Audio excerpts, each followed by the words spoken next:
நண்பர்களுக்கு வணக்கம். இன்னைக்கு நம்ம எதை பத்தி பார்க்க போறோம் அப்படின்னா, இந்த அடைக்கோழிகள் பத்தி நாம இன்னைக்கு பார்க்க போறோம். இந்த அடைக்கோழிகள் எப்படி அடை வைக்கணும் அப்படிங்கிற விஷயத்தை எல்லாமே பத்தி நம்ம இதை பார்க்க போறோம். முதல்ல பாத்தீங்கன்னா, இப்ப ஒரு கோழி முட்டை வைக்க ஆரம்பிக்குது அப்படின்னா, அந்த கோழியோட முட்டைகளை நீங்க எப்படி சேகரிக்கணும் அப்படின்னா, ஒரு ஒரு குளிரான, அதாவது ஓரளவு குளிரா இருக்கிற மாதிரியான ஒரு பகுதியில இந்த முட்டைகளை நம்ம சேமிக்கணும்.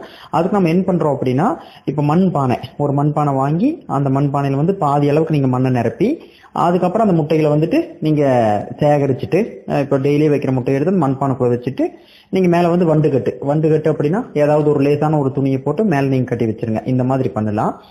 இந்த மாதிரி பண்ணிட்டு நம்ம கண்டினியூஸா நீங்க முட்டை சேகரிச்சுட்டே வரணும். இப்போ 10 நாள் இல்ல 12 நாள் முடிஞ்சதுக்கு அப்புறம் பாத்தீங்கன்னா இந்த கோழி அடை உட்காரும்.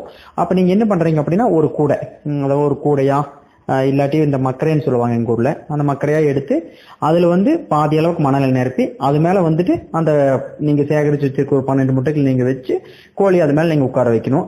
கோழி வச்சதுமே உட்கார்ந்து அப்படின்னா பிரச்சனை இல்லை. இல்ல உட்காரல அப்படின்னா நீங்க ஒரு கூடையை போட்டு நீங்க 1 நாள் 2 நாள் மூடி வச்சீங்க அப்படின்னா அதுல நம்ம கோழி உட்கார்ந்துக்கும். அப்படின்னா அதுல எது கருக்குடிக்கிற முட்டை அப்படின்னு நீங்க டார்ச் அடிச்சு பாத்தீங்க அப்படின்னா ஒரு ரத்த நாளங்கள் அதுல தெரியும். அப்படி ரத்த நாளங்கள் தெரியாதது பாத்தீங்கன்னா கருக்கூடாத முட்டை அப்படின்னு அர்த்தம்.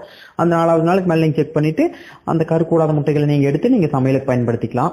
அப்புறம் அடுத்தது பாத்தீங்கன்னா 21வது நாள்ல பாத்தீங்கன்னா கோழி குஞ்சு பொரிச்சிரும். பொரிச்சதுக்கு அப்புறம் என்ன பண்றீங்க அப்படின்னா, சூடு பண்ணி ஆற வச்ச தண்ணியை நீங்க இந்த கோழி குஞ்சுகளுக்கு ஒரு நாள் கொடுத்துட்டு, இல்ல ஒரு காலையில இருந்து மத்தியானம் வரைக்கும் கொடுத்துட்டோம். நீங்க அடுத்து கொஞ்சம் மக்காச்சோள குருணை கொஞ்சம் சிறுசா கட் பண்ணி அந்த கோழி குஞ்சுகளுக்கு போடல. அரிசி குருணை சிறுசா இந்த கோழி குஞ்சுகளுக்கு போடலாம். அடுத்தா பாத்தீங்க அப்படின்னா ஆசோலா, அப்புறம் பாத்தீங்கன்னா ஹைட்ரோபோனிக்ஸில் தயாரித்த முளைக்கட்டிய தானியங்கள், அப்புறம் கரையான், இந்த மாதிரி எல்லாமே கொடுத்து நீங்க கோழி குஞ்சுகளை வளர்த்துற நண்பர்களே. இன்னைக்கு அடைக்கோழி, அது குஞ்சு பொரிக்கும் எல்லாமே பார்த்தோம்.